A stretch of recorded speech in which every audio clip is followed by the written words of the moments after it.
Donc bonjour à tous, bonjour à toutes. On se retrouve aujourd'hui du coup pour la présentation de l'imprimante RF100. Donc une imprimante qui est fabriquée par Conrad, Allemagne si je ne me trompe pas, et qui est commercialisée du coup sur le site de Conrad France à 299 €.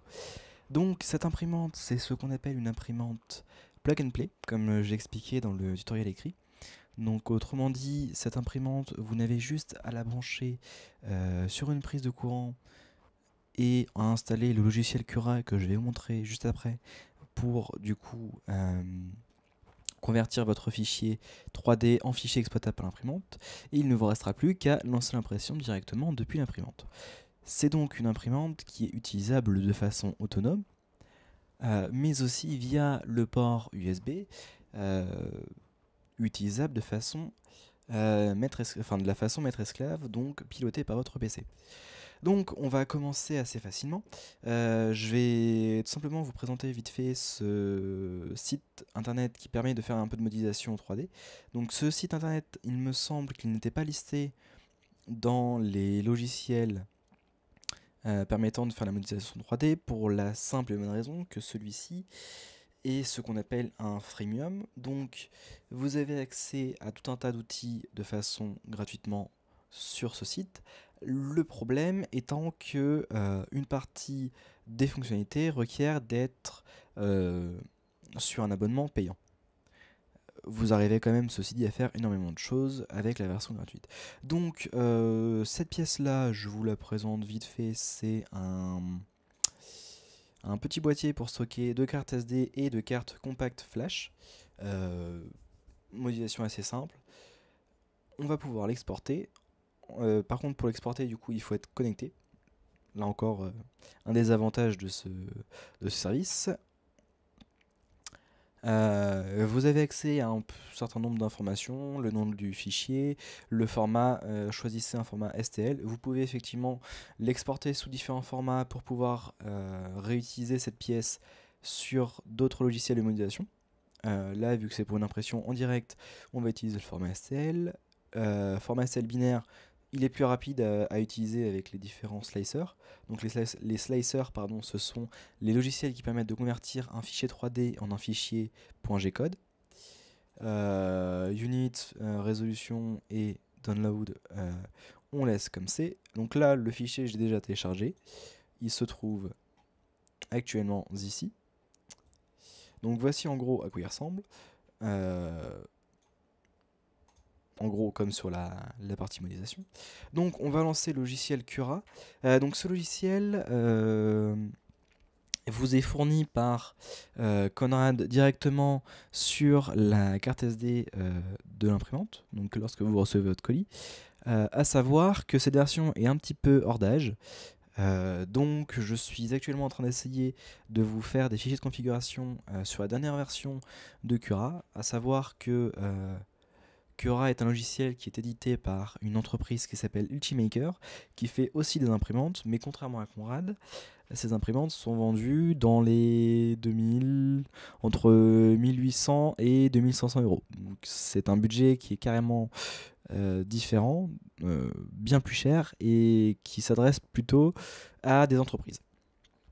Donc une fois que vous êtes arrivé sur du coup Cura, vous pouvez éditer un certain nombre de propriétés.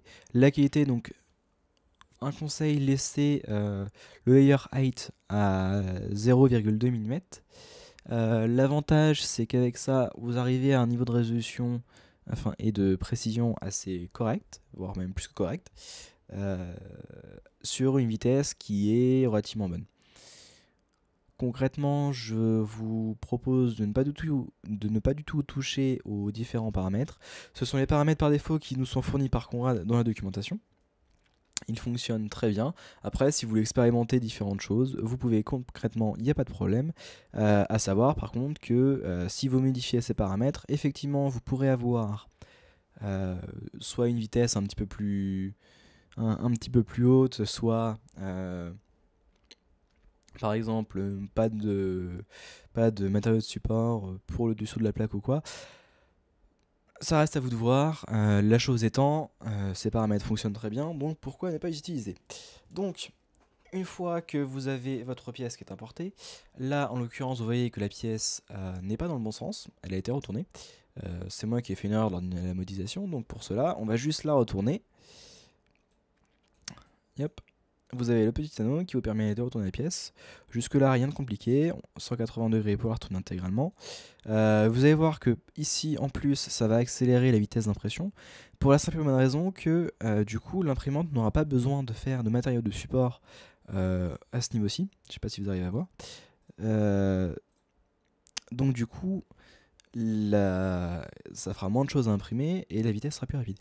Deuxième chose assez importante, l'orientation de votre pièce va impacter à la fois la qualité de l'impression et à la fois la vitesse d'impression.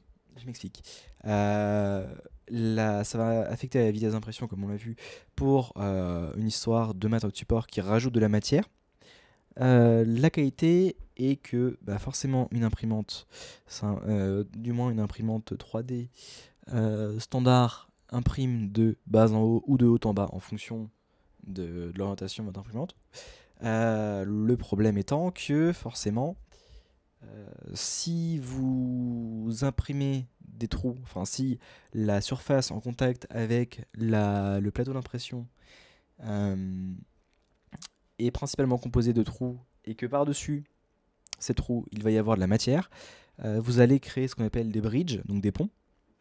Et ces ponts vont potentiellement être considérés comme plus compliqués à faire, dans le sens où soit la distance entre deux points, enfin entre les deux points d'ancrage du pont est faible et auquel cas l'imprimante se contentera juste de passer un petit peu de filament et de l'extruder, donc ça nous fera potentiellement un petit arc à cause de la gravité, soit il y aura un petit peu de matériaux de support et auquel cas le problème sera résolu, mais on augmente la durée de l'impression. Donc du coup c'est pour ça toujours faire attention à comment vous orientez votre pièce dans le logiciel Cura. Là pareil, juste par préférence, donc ce point correspond sur votre imprimante en fait, correspond à l'angle gauche en avant, donc le plus proche de vous. Je vous conseille d'orienter toujours votre pièce de façon à ce que à ce qu'il y ait le moins de matière imprimée vers vous. Ça s'explique pour différents trucs. La première étant que si votre calibrage n'est pas tout à fait exact, là où vous avez les deux vis de réglage, vous allez avoir éventuellement un petit peu de votre pièce qui va légèrement se relever et donc ça impactera la qualité. Donc toujours faire attention aussi à comment vous imprimez votre pièce. Après ça ce sont mes préférences. Si votre réglage est fait correctement, normalement il n'y a pas de problème. Donc on va pouvoir exporter du coup le fichier 3D sur la carte SD qui forcément n'est pas branché.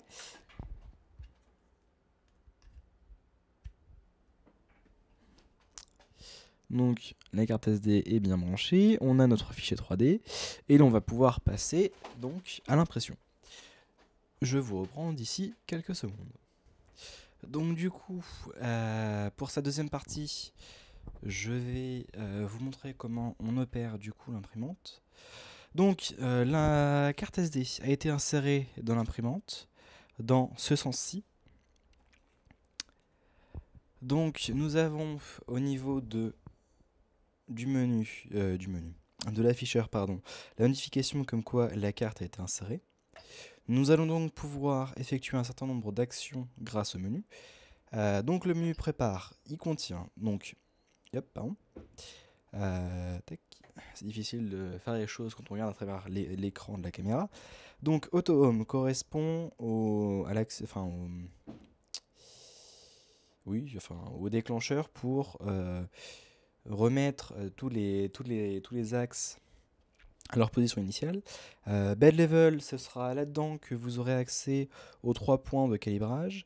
Preheat PLA ainsi que normalement son réciproque ABS permet de préchauffer le filament à des températures définies. Donc pour le PLA, ce sera 210 degrés. Vous avez ensuite un certain nombre d'options pour charger, décharger le filament, faire bouger les différents axes, désactiver les moteurs pas à pas, définir une température, etc. Tout ça dans le but de préparer l'impression. Ensuite, nous, ce qui va nous intéresser, c'est cette partie-là. Le menu Print from SD. Pardon. Vous allez pouvoir du coup sélectionner votre fichier. Donc là, du coup, pour nous, ce sera cf-sd-card holder. Et du coup, normalement, il y a encore un tiret bottom.gcode. Donc, une fois que vous cliquez dessus, enfin, que vous cliquez sur le bouton rotatif qui se trouve juste ici, qui est masqué par la caméra, votre impression va être lancée. Vous allez voir que d'une, la température va augmenter, et de deux, à ce niveau-ci, vous aurez le temps d'impression qui va s'afficher. Le temps d'impression courant, pas le temps d'impression estimé. À savoir que par rapport au temps d'impression qui est proposé par Cura, cette imprimante met en moyenne un petit peu plus de temps par rapport notamment aux paramètres de vitesse, qui font que du coup, l'impression théorique et l'impression réelle, il existe un certain delta au niveau de la durée. Vous avez un paramètre ici qui vous est affiché, c'est la vitesse d'impression. Pour ce type d'impression qui n'est pas trop complexe, qui est principalement basé sur des polygones, des formes simples, rectangles, triangles, etc. On peut, en cliquant sur l'encodeur une première fois, puis une deuxième fois par rapport au menu Tune, définir un certain nombre de paramètres, dont la vitesse. Cette vitesse va correspondre en fait au pourcentage de la vitesse définie pour l'imprimante. Par exemple, là à 120%, on va être à 120% de la vitesse initiale.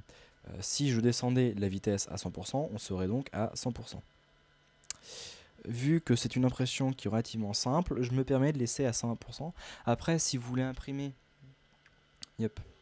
si vous voulez imprimer des objets tels que celui-ci, qui est une figurine de cheval en l'occurrence, qui concrètement comporte un nombre assez important de détails et qui a été imprimé, je trouve, plus que correctement, je vous déconseille de dépasser les 100% au niveau de la vitesse. Notamment du fait du grand nombre de polygones au niveau de la pièce, donc ça crée un nombre de mouvements assez important. Votre imprimante, attendez, ça va être un peu compliqué. Votre imprimante va donc passer par différents états. Le premier va être de mettre à leur position initiale tous les axes. Donc vous allez voir qu'une fois que la température aura atteint 210 degrés, la température étant affichée sur l'afficheur LCD, vous allez voir vos différents axes qui vont avancer un petit peu et reculer pour aller toucher du coup les fins de course. Donc ce sont des petits interrupteurs momentanés qui vont permettre de dire à l'imprimante que chaque axe est à sa position initiale. Vous voyez notamment aussi que autour de l'imprimante, contrairement à ce qui est exposé sur le site de Conrad, on a un coffrage en plexiglas. Ce coffrage est assez intéressant et assez important car il permet deux choses. La première, de réduire un petit peu le bruit que fait cette imprimante, même si par rapport à des imprimantes DIY, donc à construire soi-même, le volume sonore de cette imprimante est assez faible. Pour vous dire, là habituellement avec mon ancienne imprimante, lorsque je lançais une impression, j'étais obligé de mettre un casque car j'entendais pas forcément ce qui était mis sur mes haut-parleurs, sachant que j'ai pas forcément de mauvais haut-parleurs. Là avec ce coffrage, j'arrive à un volume sonore assez faible. La deuxième chose est que lorsque l'on imprime en 3D des pièces, la technologie veut que on va arriver à un moment où si l'on veut que la pièce ne se courbe pas sur elle-même, c'est-à-dire qu'on ne se retrouve pas avec une pièce qui normalement est censée être plate et au final va former un arc, il va falloir qu'on maîtrise deux choses. La première va correspondre à à l'adhésion sur la surface d'impression. C'est pour ça que vous verrez que sur votre imprimante, sur la plaque en verre, il y a ce qu'on appelle un build tack, donc qui est une surface en plastique un petit peu rugueuse qui permet au plastique de mieux adhérer sur la surface. La deuxième chose va être le contrôle de la température ambiante d'impression. L'idée étant que tout au long de l'impression, on ait une température ambiante constante qui avoisine les entre 30 et 40 degrés. Ça va permettre deux choses. La première étant de, on va dire, stabiliser l'impression, c'est-à-dire que votre pièce va pouvoir refroidir à peu près uniformément. La deuxième chose va être de permettre un refroidissement lent de votre pièce. À savoir, quand le filament sort de la buse d'impression, le filament est à une température de 210 degrés. L'air ambiant, en règle générale, dans une maison plutôt bien isolée et à une température à peu près standard, on est entre 18 et 20 degrés, en hiver principalement. En été, c'est des fois plus, mais bon, ça, c'est pas de notre ressort. En moyenne, on est à cette température-là. Et le problème, c'est que à cette température-là, vous allez créer au niveau de votre pièce un certain stress. Ce stress, du coup, va causer des courbures, ce que j'expliquais tout à l'heure. Le terme en anglais s'appelle du warp. Et concrètement, si vous imprimez une pièce mécanique, ça va tout simplement vous la ruiner. Donc c'est pour ça que le coffrage est intéressant pour cette utilisation. Ma foi, je pense que pour l'utilisation de l'imprimante, on est à peu près bon. Donc, dans ce cas-là, je vais vous laisser. Si jamais vous avez des questions, n'hésitez pas à les poser, que ce soit sur Facebook, que ce soit sur le site de Conrad. Il me semble qu'il dispose d'une rubrique commentaires. Ou alors, si vous souhaitez me contacter via Twitter, je vous mettrai à l'affiche, enfin, je vous mettrai sur l'affichage vidéo, du coup, un lien vers mon compte. N'hésitez pas à poser la question, préciser la référence que c'est pour un tuto Conrad. Je pourrais vous expliquer comme ça différentes choses que vous pouvez ne pas avoir compris. Ou alors, si vous avez des questions sur l'impression 3D, concrètement, qu'est-ce que je peux faire avec ou quoi. C'est des choses que normalement j'ai expliqué, enfin du moins que j'ai essayé d'expliquer dans le tuto écrit, mais forcément je ne peux pas penser à tout, donc des questions peuvent toujours se soulever. Sur ce, du coup, je vous souhaite une bonne soirée ou une bonne journée et vous dis à la prochaine. Salut!